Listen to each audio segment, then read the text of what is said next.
Hello दोस्तों, नमस्कार। Tiger exam में मैं अंकित विदुड़ी आपका स्वागत करता हूं। दोस्तों, दिल्ली पुलिस कांस्टेबल की जो प्रीवियस वैकेंसी आई थी आपकी 2020 वाली, उसमें जो आपका एग्जाम हुआ था उससे जो जीएस के क्वेश्चन आए थे, इस वीडियो में मैं डिस्कस करने वाला हूं। ये वीडियो दूसरा वीडियो है। पहला वीडियो अगर आपने नहीं देखा है तो आप जाके देख सकते हैं मेरे चैनल पर जाके। ठीक है, तो चलिए शुरू करते हैं पहले क्वेश्चन से। निम्नलिखित में से कौन सा शिलालेख सुदर्शन झील नामक झील का पुनरुद्धार कार्य किए जाने का वर्णन करता है?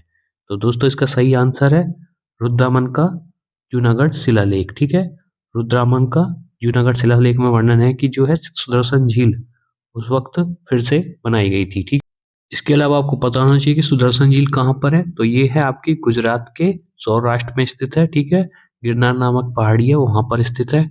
इसके अलावा आपको पता होना चाहिए कि पहली बार इसका निर्माण किसने करवाया था। ये आपका करवाया था मौर्य वंश के संस्थापक चंद्रगुप्त मौर्य ने करवाया था।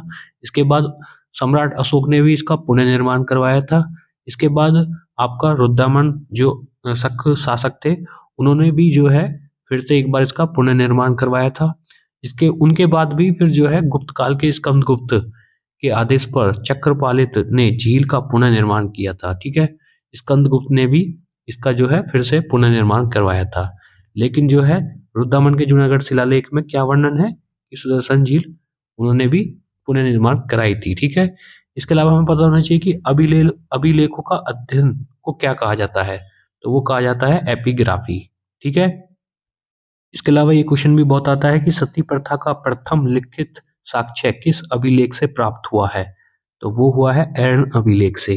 ठीक है, इसके अलावा क्वेश्चन आता है कि इतिहास का पिता किसे कहा जाता है। तो वो कहा जाता है हेरोडोटस को। इतिहास का पिता किसे कहा जाता है? हेरोडोटस को।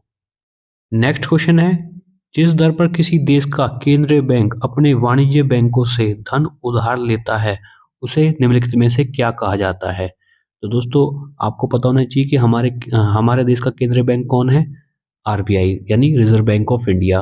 अगर वो किसी अन्य बैंक से, हमारी कंट्री के अन्य बैंक से उधार लेता है तो वो किस दर पर लेगा, उसको क्या कहते हैं? उसको बोलते हैं रिवर्स रेपो दर। ठीक है, अगर वो जो अदर बैंक हैं उनको उधार देता है तो उसको देगा वो रेपो दर पर। ठीक है, उसको बोलते हैं रेपो दर। ठीक है, ये चीजें आपको पता नहीं चाहिए। और इससे क्या क्वेश्चन बन सकता है, आधुनिक अर्थशास्त्र का जनक किसे कहा जाता है। तो ये अभी आपको पता होना चाहिए कि एडम स्मिथ को आधुनिक अर्थशास्त्र का जनक कहा जाता है। ठीक है, इसके अलावा क्वेश्चन क्या बन सकता है, भारत में मुद्रा एवं साख का नियंत्रण किसके द्वारा किया जाता है। तो आरबीआई द्वारा किया जाता है। ठीक है, अगर बात आरबीआई की हो रही है तो ये पता होना चाहिए कि भारत में मुद्रा एवं साख का नियंत्रण कौन करता है? आरबीआई यानी रिजर्व बैंक ऑफ इंडिया। इसके अलावा आपको पता होना चाहिए कि भारत में बैंकों का बैंक कहा जाता है भारतीय रिजर्व बैंक को ही। ठीक है, इसके अलावा आपको पता होना चाहिए बैंकों की नई शाखाएं खोलने के लिए लाइसेंस भारतीय रिजर्व बैंक द्वारा दिया जाता है। और भारतीय रिजर्व बैंक ऑफ इंडिया का मुख्यालय कहाँ पर है? मुंबई में। ठीक है, ये चीजें आपको पता होनी चाहिए। धमेक स्तूप निम्नलिखित में से किस राज्य में स्थित है। तो दोस्तों, ये है आपका उत्तर प्रदेश राज्य में स्थित है। अगर एग्जैक्ट जगह की बात करूँ तो मैं वाराणसी के नज़दीक आपका जो है सारनाथ पड़ता है। यहीं पर जो है भगवान बुद्ध ने सब पहला उपदेश अपना जो है सारनाथ में दिया था और यही उसी के उस पर जो है ये बनवाया गया था। सम्राट अशोक ने इसको बनवाया था। सांची का स्तूप आपका जो है मध्य प्रदेश में पड़ता है, उसको भी सम्राट अशोक ने ही बनवाया था। ठीक है दोस्तों, ये चीज़ आपको क्लियर हो गई होंगी। भारत में निम्नलिखित में से किस फसल की कृषि लगभग विशिष्ट रूप से दक्षिणी राज्यों में केंद्रित है।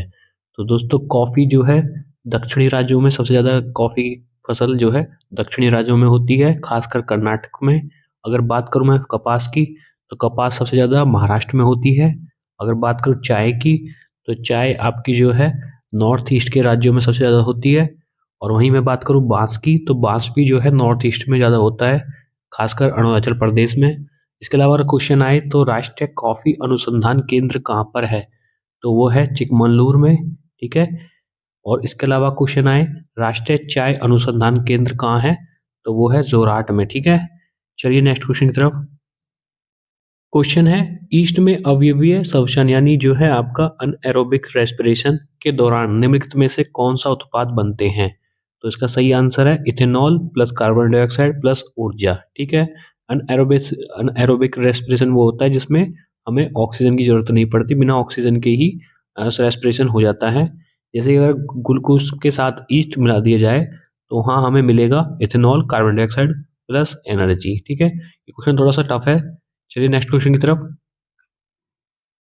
क्वेश्चन है, भारत के संविधान में निम्नलिखित में से किस संशोधन द्वारा केंद्रीय मंत्रिमंडल में मंत्रियों की संख्या एक सीमा निर्धारित की गई? तो दोस्तों इसका सही आंसर है 91। 91 संविधान संशोधन द्वारा जो है भारत में जो है भारत के केंद्रीय मंत्रिमंडल में मंत्रियों की संख्या निर्धारित कर दी गई थी। ठीक है दोस्तों, और दोस्तों आपको पता होना चाहिए ये आपका 2003 में हुआ था ये संशोधन, 91वां संविधान संशोधन। ठीक है, संविधान के अनुच्छेद 75 के अनुसार प्रधानमंत्री की नियुक्ति राष्ट्रपति करेगा और अन्य मंत्रियों की नियुक्ति राष्ट्रपति प्रधानमंत्री की सलाह पर करेगा। ठीक है, और मंत्रिपरिषद में मंत्रियों की कुल संख्या क्या होगी मैं बता देता हूँ आपको।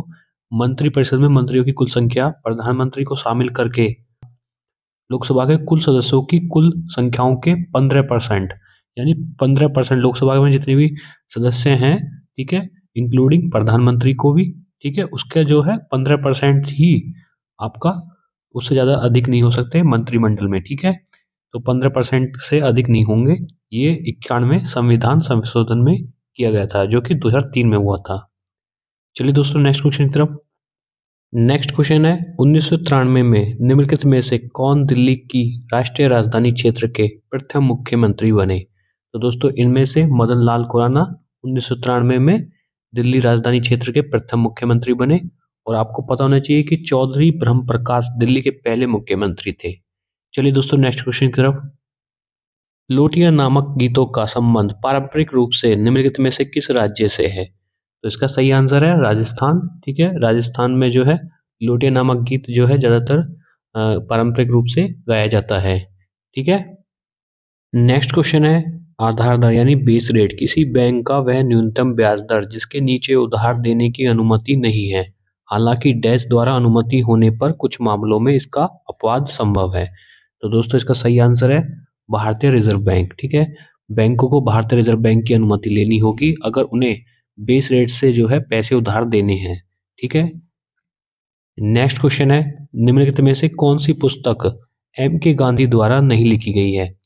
तो दोस्तों इनमें से जो है नेचर क्योर जो है महात्मा गांधी द्वारा लिखी गई है, इंडियन होम रूल लिखी गई है, ठीक है, इंडियन ऑफ माई ड्रीम्स लिखी गई है, और गोल्डन थ्रेशोल्ड जो कि सरोजिनी नायडू के द्वारा लिखी गई थी। ठीक है, नेक्स्ट क्वेश्चन है, जीका वायरस रोग मुख्य रूप से डैश द्वारा संक्रमित वायरस के कारण होता है? तो ये होता है एडीज मच्छर के कारण जो है जीका वायरस रोग होता है। ठीक है, आपको पता होना चाहिए। इसके अलावा आपको पता होना चाहिए कि वायरस की खोज सर्वप्रथम किसने की थी? तो ये रूसी वैज्ञानिक हैं इवानस्की, उन्होंने की थी। ठीक है, इवानस्की ने जो है वायरस की सर्वप्रथम खोज की थी।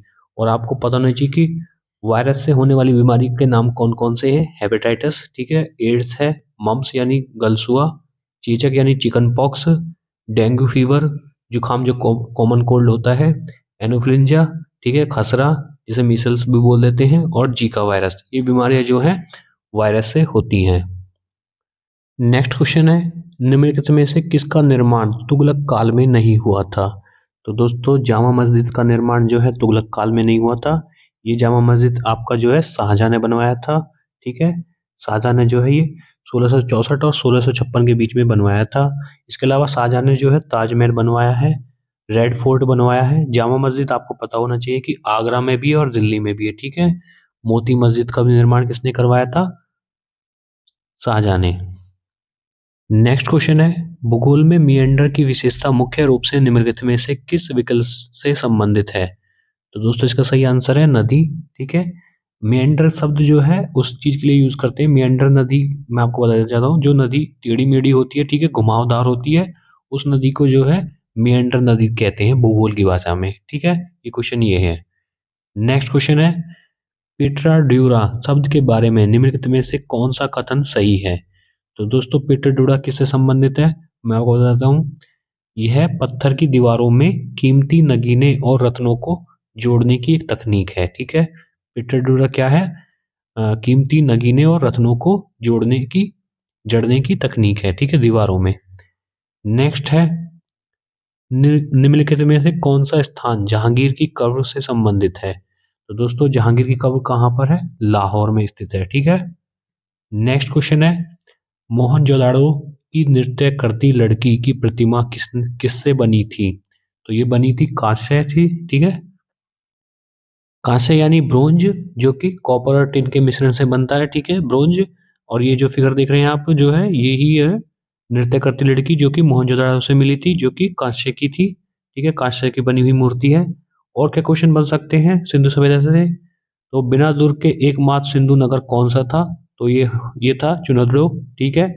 मोहनजोदाड़ो में सबसे बड़ा भवन कौन सा था? तो ये था विशाल स्नानागार। सिंधी में मोहनजोदाड़ो का अर्थ क्या है? तो ये आपको पता होना चाहिए कि मृतकों का टीला, मृतकों का टीला मोहनजोदाड़ो को कहा गया है। ठीक है।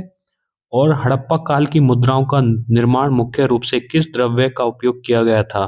तो सेल खड़ी का उपयोग किया गया था। जो वहाँ की करेंसी थी, सिंधु सभ्यता की करेंसी थी, उसको बनाने के लिए सेल खड़ी का यूज किया गया था।